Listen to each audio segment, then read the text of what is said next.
Okay. All right, well, easy enough. So this is the new Rev WMS app. First and foremost, thank you guys for being a part of the initial round of beta testing and moving into the launch of the application. I personally am excited about it. I hope everybody else is excited about it too. There is a lot of cool new stuff that you can do inside the app, new features. Has everybody had a chance to read over the implementation guide or the beginning guide? I've read about 80% of it. Okay. Well, so you have a foundational understanding of, the hardware requirements and why we chose what we did. So right now, the application is available only via iOS, and then it'll be available on iPads. So we made the recommendations. We've been through various rounds of testing, and we found a case. I recommended it on there. You could really buy whatever case you want. The ones I recommended, I like. They have a hand strap, they have a kickstand, and then they have a shoulder strap. Excuse me. The system was designed essentially to have a large screen that you could work off of, but also be mobile enough to have hands-free. Or if you have somebody on a cherry picker, they could strap it to the cherry picker.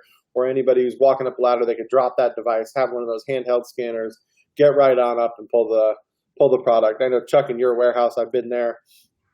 And that's definitely something that's a necessity. You have to be able to drop that device and be able to pull some of those large bumper covers and things off the shelf. So the mobility of this was in mind. My experience, for those of you guys who don't know me, obviously, I have some background in warehousing. I ran a 150,000 square foot DC in the Southeast, had $15 million worth of inventory, and I dealt with this on a day-to-day basis. So those 9090s, the handheld scanners, they did really, really good for a really long time. But as technology advances, we're moving into some new fun technology that we could do a lot of cool stuff with. So the way that the app is laid out is it kind of flows through the natural movement of a warehouse, right? So you're going to receive orders and then you're going to pick them. You will have to manage the inventory inside of your warehouse. You have to manage your warehouse, and then there will be system settings that will change. Now, currently, the system settings is not visible yet, and you can get in here and you can see it'll say this page is still a secret. These should be out here in the next couple weeks. That is one of the final things that we're putting in there. If you have recommendations for system settings that you believe, oh, it would be really good to see this, you can either wait till they were launched or make a suggestion as to system settings that you think would be beneficial. We'll start over here in receiving, and we'll kind of come in and you could look at the way that it flows. Receiving, the first thing that we do with receiving is scheduling freight. Now, I understand not everybody actually schedules their freight to come in, but scheduling your freight, if you don't do it today, having the option here really makes a huge difference. In our system, it is required to have freight, quote unquote, scheduled, but I'll show you how to work around if you don't actually schedule freight, and I'll show you why we did it this way. Our thought process and my experience led to scheduling of freight for the fact that when you have freight scheduled, you can know exactly how many number of skids are scheduled on that day, and then the total number of scheduled shipments. That way, you can balance your dock appropriately or balance your flow appropriately. So you can view it by day, you can view it by week, you can view it by month. And if you don't schedule your freight currently, you can just simply tap this button and switch from the scheduled to unscheduled delivery. So as soon as that PO comes in and the truck shows up, you'll go ahead and you'll punch in a PO number. So let's say our PO is 1121. We'll hit search. Oh, well, that's not a good number. Let's try 1131. We'll hit search. And then it'll pop up the vendor that's associated with that purchase order number. And then you can put in a carrier here. Obviously, I misspelled freight on that one. So you just choose who the carrier is, and then you can put the total number of skids. And then they'll come in, and then you hit schedule. And then it'll bring you to this screen here. So this screen does a couple of other things too. Marking your carrier arrival and departure times. So when you're working on balancing the number of loads that you could bring in during the day, how many skids can you really handle? So marking these carrier arrival time and departure times lets you know, okay, approximately I'm going to mark the current in time, and then it's going to start counting down. So as your guys unloading the truck, you can kind of start to get a feel after 20, 30, 40 days. Okay, it takes us approximately 15 minutes to unload 3 skids or whatever your time may be. So then you can even leave this running, and you can come in here, you put in your bill of lading number. For now, we'll just put some letters. Your skid count, and we'll say 3, and then the number of skids received was 3. And so your skid count on the BOL is just how many skids does the bill of lading say. Now, the number of skids, if you're getting freight called in and scheduled, that number of skids, that's why we have these 3 points of data. If they call and schedule and say, look, it's 3 skids, but your BOL says, it's only 2 skids and you receive 3 skids, it's just a couple of data points for you to be allowed to kind of mark and understand, oh, there's an issue somewhere. Our data doesn't match up quite in one place or the other. So we want to make sure that we're reaching out to the vendor to figure out what the deal with that is. You can take a photo of the bill of lading, and you could, just hit take picture, and then it'll ask you to access the camera. You can come here, you could select and take a picture, and then you'll hit use photo. The camera does work, I was just blocking it. And then you can access that photo later. If there's any damaged skids, you can mark those here. So you could put, I had 1 damaged skid. I could take a photo of that damaged skid as well. Same thing, take a picture, snap a photo, use that photo, and then you can go ahead and mark the current time for departure and then hit save. And so now that delivery is in here in your freight scheduler. So if you come back in here, one of the next things that's different about this is so you can hit print receiving labels. One of the issues that I had run into in my experience is you get a PO in on the dock and there's 3 skids, and you place them on the dock, or the dock's heavy that day. So you put 3 skids together, then you have another 3 come in. Sometimes they can get mixed up. So in our system, what happens is as soon as you go back in after you receive that and you want to print these labels for the skid, it'll give you a QR code that has all of this data here. So it has the purchase order number, it has the line code, it has who the vendor is, it has what date the order was placed, and obviously in this case there is no order date. And then it has the date that inventory was received, and then it'll print you out one of these labels for each of the skids that you received, and it'll say skid 1, skid 2, skid 3. And then this QR code will come into play here in just a minute when we get into receiving. So I'll go over that with you here momentarily. Then you can hit print, and this will print directly to the label printer. So now if we come back home, we received a shipment to come in. And then let's go into receiving.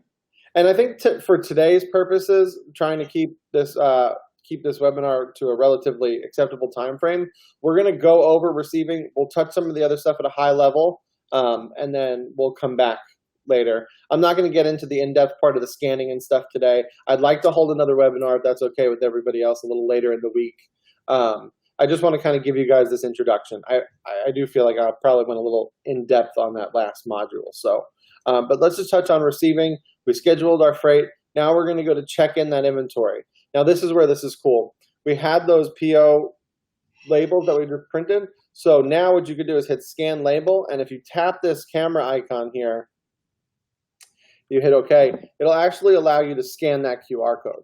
If you scan that QR code, it'll pull up the same information that we'll get here. I'm going to just punch it in for now because I don't have one of those QR codes printed in front of me, but it'll pull this up directly. So you won't have to punch in any information. You could just scan that QR code. It'll pull it up, and then you can start moving into receiving. So you can come into here. You can see that there's the PO number, the vendor information, the order date, the delivery date, the number of the days that it's been sitting on your dock.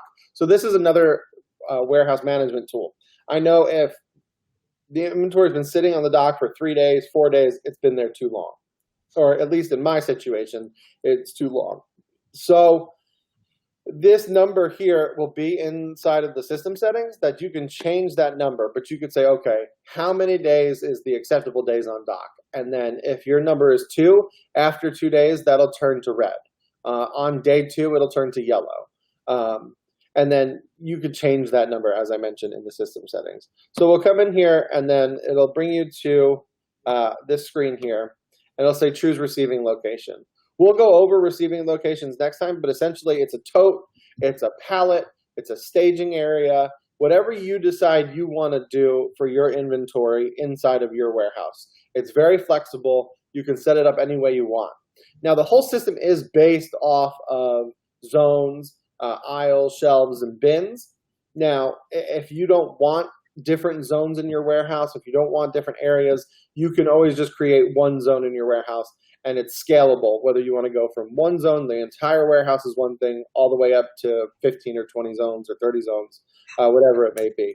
The system is designed to be modular and flexible, so you can treat your warehouse however you want to. So there's some data points on here. You can see the total number of pieces shipped. So that's what the vendor from their ASN says in this quantity shipped. The way the system works too, if you don't get ASN data, if there's no ASN data entered on the Rev main platform, it defaults to the PO data. So if there's no ASN in the system and there's just a purchase order that was created, that quantity shipped is reflected from the purchase order data, so the quantity ordered. So it shows you that there's 30 pieces shipped. As you start going in here and scanning and receiving all this product, that number will change for the received. And then at a quick glance, overages and shortages are also listed here on the screen. So whoever's checking in this merchandise can get a really good feel for what's there. As you guys can see too, the product numbers in here, everything that we're working off of for now with the sample data, all the stuff that was provided to you, all those barcodes you can use to do the testing through here. We'll go over next time how the bin assignments, and there's some totes changing for the totes. Like I said, depending on how your warehouse is set up, that will change. But we'll do a more in-depth overview on exactly how receiving works, either in our next webinar or I will post up a video before then. So you could save this or finalize it. We can hit save. It says complete field because there's no information change. So we'll just back on out of here. And then we'll go over to a quick picking overview. So same thing, picking, you can come in and we'll do order fulfillment. We won't touch on branch replenishment or vendor returns at this point because that's still not been activated. I will tell you, branch replenishments and vendor returns function exactly the same way as order fulfillment. It's just based on the order type. So if you're doing a replenishment order for one of your other locations, or you're doing a pullback for vendors, then it will look and feel and function exactly for order the same as order fulfillment. It just has not been moved over there yet as far as the logic and the application is concerned. So quick at a glance, you can see down here on the bottom left-hand side, there's zone A, zone B, and it shows you all of the total open orders, the total open lines, the number of open pieces, and how many active pickers are in that area. So obviously we don't have anybody else logged into the app currently, but open orders, lines. So this is all, again, relevant information from a warehouse manager's perspective. I know, okay, I have zone A has 4 open orders, but I have 3 people in zone C. I can call in, get in touch, have them move from one zone to the other. Now, again, depending on the size of your warehouse, you might just have one zone. You might have more than 3 zones. So however your warehouse is set up, you're totally capable of changing and modifying the way the system's set up to match the way that you want things to be. But then you can come in here, you can go to zone A. We can see we have some orders open in here. And then you can sort by different ways. So if you want to sort by and search by the sales order number, if you want to search by a sales order date, if you want to search by the delivery type, if you want to search by flagged orders, if you want to search orders that have products skipped on them or zeroed out on them, or if you want to just look at a comprehensive list of all of the orders in that zone, you could do that as well. So then we'll come in here, we'll select an order. Again, this says choose picking tote. We will go over how the totes work in our next demonstration. But the same thing in here, you're basically, as I said, scan the first bin location to begin. So you can come in here and you'll click the first one. Picking location. Sorry, I do have to add one in here to move past that.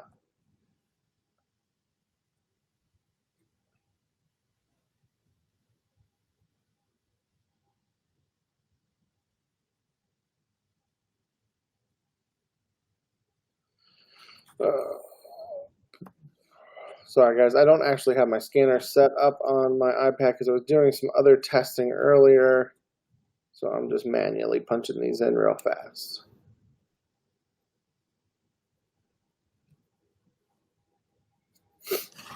So to tell you, pick the first bin location. We'll say A01A. Once you get there, it'll say scan it the second time to confirm. So you have to you'll scan it twice. And again, I think I don't have it set currently, but as I'm running through this with you guys, potentially that double scan could be something that we could set up in a setting. So then you scan the part to confirm the pick. Oh.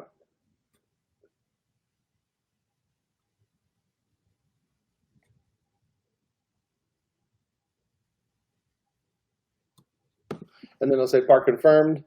And then every time you scan the product, it will increase that pick quantity, or you can come in here and you can manually enter the quantity. Obviously here, the quantity is only 4, but if you had 899 O-rings or something to that effect, you could always just come in here and manually enter that quantity. And then it would say confirmed and you'd be done. So that's one example of how picking works. Now, if you had to change your picking location, you had that product saved in multiple places, you could use this drop down here and choose which bin location that you were picking from if you had to split that pick. If you got to the shelf and there was only 1 out of 4 and you could hit skip, are you sure you want to skip this part? Then you can go to those and come back to them later. Or if you know for a fact, okay, I got here, I don't have this product, or I'm the second guy coming to look for it and I really can't find it, I could hit 0 pick. We'll 0 pick that part on the order and then we'll move forward from there. So you can see here, these are quantities zeroed, and what that'll actually do is close that line out on the order. So again, just a quick high level, how the functionality of picking and receiving works. This is all done via the scan gun. You go through there. Inventory management, so you'll have inventory maintenance. You can assign a bin, You can assign a bin location inside of here. So you'll scan the bin location, you'll scan the part to assign it to that location. You could transfer bin locations for a product. So you scan the product, it'll tell you what the current bin assignment is, and then you scan the new bin location. If you want to look at the contents of a particular bin and you want to do some spot checking inside of your warehouse, you can scan that bin location. It'll pull up all the contents of the bin here, and then you can count, okay, hey, I got 5 of this, 4 of this, 3 of that, and then you can work through there. If you're concerned about movement in this particular bin, you could scan the bin history, and what the bin history will allow you to do is, okay, I see the movement from this product. I'm not sure why this is here, and then it'll show you in and out movement of that bin for all of history.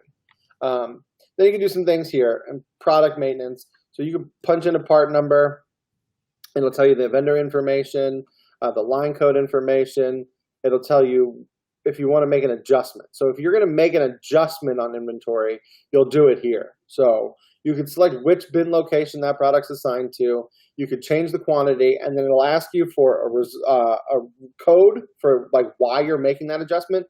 Those codes you can change on your system as well. Those will be a part of the inventory settings. And then a quick description. You know, my adjustment code is found. My description is, you know, I found 3 of these. There was no other movement accounted for in the system. This is why. And so when a manager is reviewing these, or somebody's reviewing these adjustments, they have a little bit more in-depth explanation other than I put 3 in. Well, why? I ran into this all the time with my guys. Well, I added 3. Okay, why did you add 3? Well, I found 3 on the floor. Okay, that's great. So you added 3 on the floor, but why? Well, I found them 2 spaces over from where they were supposed to be. You guys get what I'm saying, right? So a little bit of in-depth explanation as to why things are being changed. And then obviously in the main records, it will have the user that made those changes as well. And then part history, same thing here. You'll scan the part, and then that will pull up all of the history for that particular part. Which bin location, when it was put in, when it was put out, the starting quantity for that move, the ending quantity, the method for that being added. So if it was an inventory adjustment, was it an initial inventory load? Was it a receive? Whatever it may have been. So that's some quick overview on inventory maintenance. And then we can come here and go to UPC code maintenance. So if you need to change UPC data, whether that's the unit data, the inner case data, or the outer case data, on a particular product, you can do it from this screen. So you search for the product, it'll tell you what it is. You'll come over here, you'll click on these squares under the UPC, unit, inner, outer case. You can scan them, and then from there you can actually hit this print button and then print the new part labels directly from this screen. And then the final thing that we'll review today, again, as a high level, is our warehouse management. So this is where you're going to set up your warehouse. We come into zone and bin maintenance, and then so zone maintenance will come in here. We'll create a zone. We can create zones from here, and then we can change the settings on those zones. Right now, obviously, you see their settings. They just say setting. That will be updated in the next iteration of the app.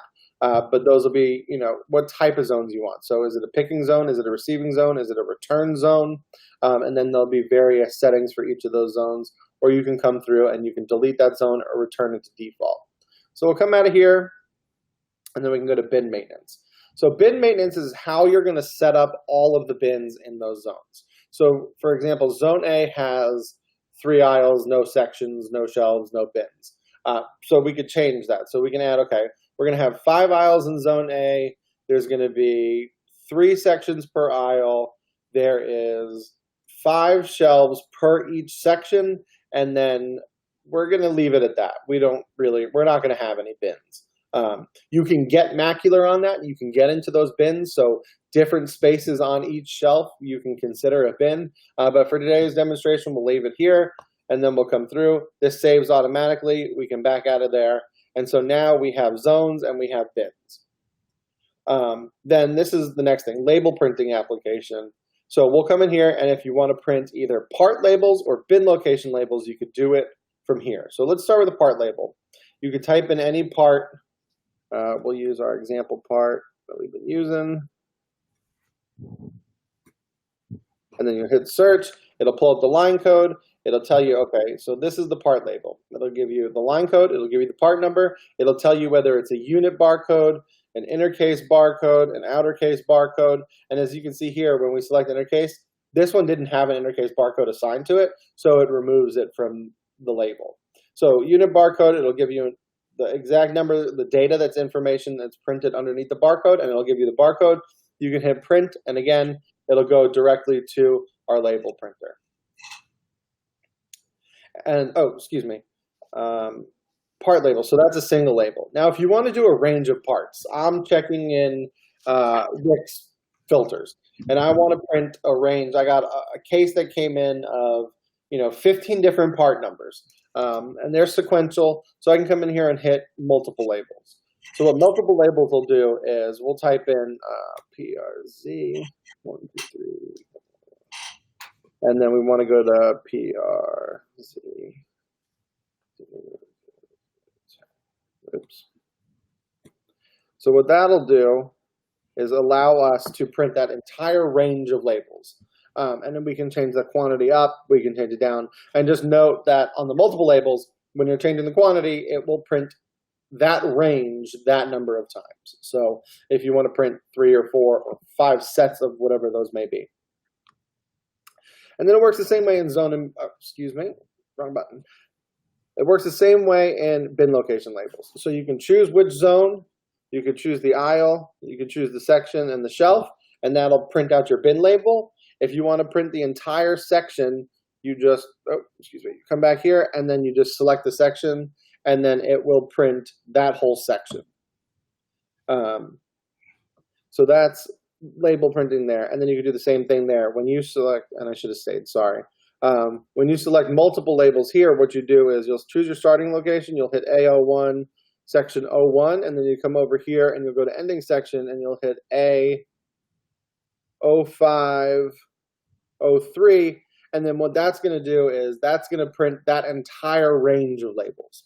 So all of the labels from A01, 01A, all the way through to A05, 03, whatever the ending letter for that would be. And like I said, system settings right now, that just shows you this is out. In our next iteration of the app, we will have the system settings put in place. So That is the 30-minute, 50,000-foot quick overview of the new WMS app. And I would love to kind of get you guys' initial thoughts. If you have any feedback, questions, anything at all, please chime in. A couple of quick questions. Sure. I like the looks of it. It looks like it's got a lot of usability and functional features that was not in the original WMS, so that looks good.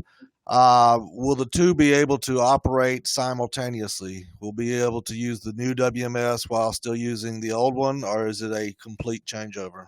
So the way that this was designed is that it is designed completely separate from the old WMS. Now, what I will say, as with any sort of data, right? When you're trying to write two things that have fields that do at times, right? Things like bin location, I can see where that could potentially cause an error. It is something that we will test on to do our best to avoid any of those problems. But my thinking was if we could use initially use the new app for all the maintenance and continue to use the older ones as pickers until we transition to new devices. Let me run by that. Chuck, I'm not going to give you a BS answer. Let me look further into that. I am notating all the questions, so I will come back to answers with those. And then what I'll do is I'll actually create a page on the website where I'll post all the questions, and then I'll put answers on there too. Okay, very good. I've got a couple more, but I'll wait and see if somebody else has some questions that might answer mine. Okay. I have one. This is Gio. Yes. All right. The PO, when you call the PO by a specific number, let's say that we have several POs loaded on the system. There is a way to have the list of the whole PO that we have and then pick and choose the one that you're going to work, or you have to know the PO number in order to digital or to digitize it or to put it in. Can you see my screen again? Yes. Okay, so when you come into receiving, and to be fair, I did jump over this. When you come down here, you can go to view all POs. So you can view open POs, and this will list all open POs in the system. Okay. You go to closed, it will show you POs that have been closed out in the system. All right. I didn't saw that before. All right, cool. And my second will be the warehouse maintenance functionality. It means that we need to set up the warehouse again in this application, or is going to import the one that we already have? So at this point, the warehouse would need to be set up a second time. What I will say is we have not gotten to testing, pulling all the previous warehouse data and putting it in to try to do some sort of mass conversion. I personally have an opinion as to, you have some benefit and I know with a very, very large warehouse that is hard to do and time consuming. But when making any sort of system transition, and I've been through a few personally, setting up the new warehouse gives you an opportunity to touch all of that inventory one time and know that going in, your inventory is completely accurate. Yes. Could it take a few days? Definitely. Could it take a week? Oh, potentially. Not only the setup, we need to scan all the parts again? Yeah, so you would have to go through and assign it. But again, so my point with that being, that gives you an opportunity to go into the new app knowing that you are completely accurate on inventory. I notated your question. I'm going to write that down. Can we mass transfer? And then just let me find out what we can do on that side. And I will get back with you in a couple days. I've got a related question as far as the bin. We've labeled every single shelf in our warehouse. if we don't change the names, will the barcode format read the same? I mean, if we leave the existing labels and we make an identical transfer, can we just go ahead and scan the old labels with the new WMS? I don't know. So again, let me find out, because that comes to the way that those previous labels are coded. So I'll just have to test that. And this is why we're doing all this stuff, right, guys? These are all questions that we didn't know to ask ourselves to begin with necessarily. So these are all good things, and this gives me an opportunity to look into all of this and find out what's up. I have another question relating to the mobile printers. Will they be entirely necessary with this new app, or will you be able to continue to print to the existing system printers that we have set up now? So I will tell you, hold on one second. Let me just finish writing this out. They remain. As far as I know, we cannot use the existing system printers now. The mobile label printers are not necessary. They are more of a luxury. However, the one Wi-Fi, the Brother Bluetooth printer that I did put on the hardware requirements, that is the printer that is guaranteed to work with the application. The old printers, unfortunately, don't have the Bluetooth capabilities to connect to the mobile devices. Okay, I got you on that. But Bluetooth aside, can we print from this app? Can we print to the Fuse 5 or whatever the current name is app and have it go through the print node and go to our existing hardwired printers? At this point, no. Okay. And I'm making a note. Can we potentially integrate with print node? But I'm going to tell you, off the bat, more than likely the answer is going to be just to try to pick up one of those Brother printers. I do understand that that's an investment of a couple $100s that has to go into that. But the beauty of those printers, as I mentioned in the guide, is once we expand into shipping and other things, those printers will be able to fit every single type of label inside of one machine versus having to change machines or use different machines for different functionalities. So at this point, I would venture to say we don't want to go back to integrate with legacy hardware. We want to continue on, on the path of delivering, the most recent hardware. But it is something that we could look at if it is that big of a driving point for you. Yeah, I understand that. You want to move forward with the hardware. Don't want to go back to the legacy. I guess mine was more of a how does it communicate between the app and the cloud-based Fuse 5? Do they communicate well together, or is it just pushing data back and forth in blocks? Let's see if you were able to, you're in a bin, you want to do those. I've got a pretty sizable Zebra printer. We spend a little money on it, and I'd hate to know that it's not going to be able to be used much anymore. I get using the mobile stuff, and that's going to be a lot more flexible and designed for the iOS, but just curious if we could use the existing legacy hardware through the Fuse 5 cloud app. Yeah, so you can still use the old hardware for the Rev main system. For WMS specifically, today, as it stands, you will need to use the Brother printer. The old label printer, for anything you're doing on the main Rev system, on a computer-based system, that is still completely applicable and does not remove the functionality from that whatsoever. Very good. Okay, that answers it. Thanks. Anybody else?